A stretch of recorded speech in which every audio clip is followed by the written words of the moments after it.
The rumble of my old Ford pickup was a familiar lullaby on long drives, usually enough to keep the worst of the road fatigue at bay. But tonight, it felt like a discordant drone, grating and insistent. I was heading back from a job upstate, a 2-day carpentry gig in the middle of nowhere, and the only thing I wanted was my own bed. My phone, perched precariously on the dash, displayed the familiar blue line of Google Maps, confidently guiding me home. It was past midnight, the highway sparsely populated, and the oppressive dark of the countryside pressed against my windows. Suddenly, the voice from the phone, usually calm and reassuring, chirped, "Recalculating. Turn left in 200 feet." I frowned. This wasn't the road I knew. My usual way involved another 50 miles of highway before a major exit. But hey, I thought, maybe it found a shortcut, a quicker way around some unseen construction or a late-night detour. I was tired enough to trust the algorithm over my own instincts. I flicked on my left signal and turned. The road was immediately different. No longer the smooth, wide asphalt of the highway. This was an old, cracked ribbon of blacktop, barely wide enough for 2 cars, and hemmed in by a wall of ancient skeletal trees. It was darker, too, the sparse streetlights of the main road vanishing behind me like fading embers. My high beams cut through the gloom, illuminating a tunnel of gnarled branches that seemed to claw at the sky. A flicker of unease rippled through me. The GPS, however, remained resolute. The blue line continued, a confident assertion that this was the way. But the map itself, it started to look strange. The area around the road was blank, an empty canvas where other roads, towns, and even geographical features should have been. Just a thin blue line cutting through nothingness. My cell service bars, usually full, had dropped to a single stuttering bar, then vanished entirely. "Shit," I muttered, tapping the screen. Nothing. Just the blank map and the insistent blue line. I pulled over briefly, trying to restart the app, but it clung to its empty world. Maybe it was just a dead zone, a really bad one. I told myself that. My common sense, though, was screaming. This felt wrong. But turning around meant backtracking miles into the utter blackness I'd just come from, likely adding an hour to my already delayed journey. I gritted my teeth, put the truck in drive, and continued. The road worsened, becoming gravel, then packed dirt. The trees grew thicker, their branches forming a canopy so dense that the moonlight couldn't penetrate.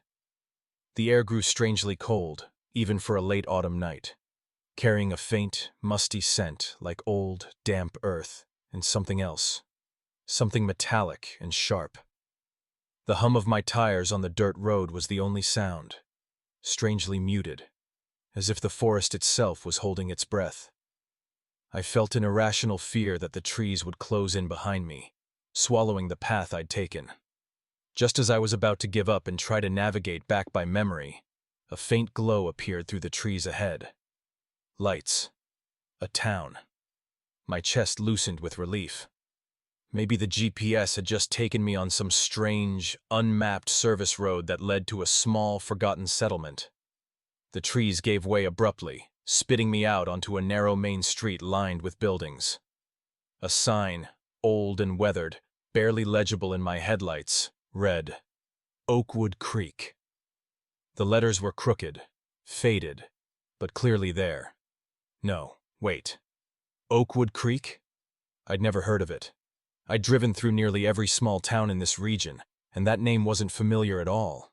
The town itself was unsettling. The architecture was anachronistic, like something pulled from a sepia photograph. Victorian-era facades mixed with austere, almost puritanical lines. But it wasn't dilapidated. It was too well preserved, almost unnervingly so, as if time had simply stopped here. The buildings were dark, save for the faint, warm glow of lamplight from a few windows. But there was no movement. No cars parked on the street. No porch lights on. No signs of life at all. I drove slowly, my headlights sweeping across the deserted storefronts. A general store, its windows displaying dusty antique goods. A small, white-steepled church, its front door slightly ajar. A two-story building that looked like a town hall, its heavy wooden door bearing an intricate, unsettling carving, something like a stylized weeping eye. The silence was the worst part. There wasn't even the chirp of crickets or the rustle of leaves. The faint metallic scent was stronger here, mixed with something else, like ozone. And beneath it all, barely perceptible at first, was a low, resonant thrum, like a distant, enormous machine, or a collective, barely suppressed sigh. As I passed a house with a lit window, I saw a figure. Just a fleeting glimpse, but enough to make my blood run cold. It was a person, standing utterly still, facing the street. Too still. Like a mannequin. My eyes darted to the next house, and the next. In every lit window, there was a figure. All of them standing motionless, facing outward. Some looked like old men, some like young women, some like children, all of them unnaturally rigid, all of them watching. My heart began to pound. I tried to dismiss it. Just tired, seeing things, maybe a local tradition of displaying dummies in windows. But the sheer number, the identical stillness, the vacant, doll-like expressions. I pressed the gas pedal, just a little, urging the truck faster. My eyes darted to the phone again. The blue line still traversed the town's main street, confident as ever, yet no other roads appeared on the map. Oakwood Creek existed only on this bizarre, empty digital canvas. I saw a turnoff ahead, a narrow road leading away from the main thoroughfare. Instinct screamed at me to take it, to get out. As I slowed to turn, I glanced back at the houses, and then I saw it. One of the figures, a woman in an old-fashioned dress in the window of the general store, slowly, deliberately, turned her head. Her eyes, or what I assumed were her eyes, appeared dark and sunken in the dim light. But I felt their gaze bore into me. Then, another head turned, from the house across the street. And another. Like a slow-motion wave, every static figure in every illuminated window in the town began to pivot, their vacant faces following my truck as I made the turn. The low hum in the air intensified, vibrating through the truck's floorboards, a guttural sound that seemed to coalesce into 1,000 whispered voices, just at the edge of comprehension. Panic, cold and sharp, seized me. This wasn't a town. This was a tableau, a trap. These weren't mannequins. They were something else. Or waiting for something. Or they were the something else. I floored the accelerator, sending gravel spitting behind me. The narrow road was darker than the main street, but I didn't care. I just needed to get out. My headlights jumped and swayed with the uneven terrain, illuminating a tunnel of trees that seemed to lean in, their branches like skeletal arms reaching. The whispers grew louder, clearer. Not distinct words, but a chorus of low, sibilant sounds, a rising crescendo of what felt like a collective, hungry murmur. Through my rearview mirror, I saw the lights of Oakwood Creek shrinking, but the darkness behind me seemed to shimmer. And then, a flicker. A figure, impossibly fast, appeared at the very edge of my high beams, running alongside the truck. It was a child, impossibly small, with long, stringy limbs and a head that seemed too large for its body. Its movements were jerky, unnatural, its bare feet silent on the rough ground.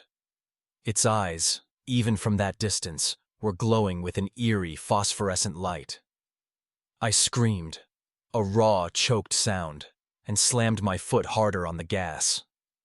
The truck swerved, narrowly missing a tree. The childlike figure was gone, swallowed by the darkness. But another appeared, further ahead, then another, darting in and out of the trees on both sides of the road, keeping pace with me, their glowing eyes like fireflies in the deep woods. They weren't trying to stop me. They were flanking me, hurting me. Then, the GPS blared, a final, chilling note. "You have arrived at your destination." My truck hit something hard, a sickening thud. The steering wheel jerked violently in my hands, and for a terrifying moment, I lost control, fishtailing wildly. The figures in the woods vanished. My tires found purchase. I wrestled the wheel, and the truck straightened. I didn't dare look back. I just kept driving, the engine roaring, the whispers and the hum receding behind me. Just as suddenly as I had entered the nightmare, I was out. The dirt road ended abruptly, spitting me onto a familiar, well-lit highway. The signs were there. My home city, the right mileage. The streetlights stretched into the distance, mundane and comforting.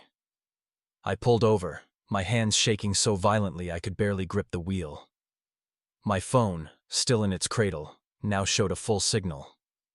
Google Maps was back to normal, displaying the correct, familiar route. My blue line securely on the highway, miles from any strange detours. There was no trace of the unmapped dirt road, no Oakwood Creek, no blank spaces. It was as if it had never existed. I checked the damage. The front bumper was scratched, a headlight cracked, and there was a strange, dark, sticky residue smeared across the grille. I didn't want to think about what I'd hit. It's been weeks. Every time I get in my truck, I feel a phantom chill. I've thrown out my old phone, bought a new one, but I can't bring myself to use GPS anymore. I buy physical maps now, old-school paper, tracing my routes with a finger, sometimes seeing faint, barely visible lines where old logging roads once were, stretching into the deep, forgotten wilderness. Oakwood Creek isn't on any of them, but I know it's out there. And I know what waits for the unsuspecting traveler whose GPS decides to take a shortcut into the blank spaces between the lines on the map. I can still hear the hum sometimes, in the dead of night, and I can still see their vacant, glowing eyes, watching, always watching.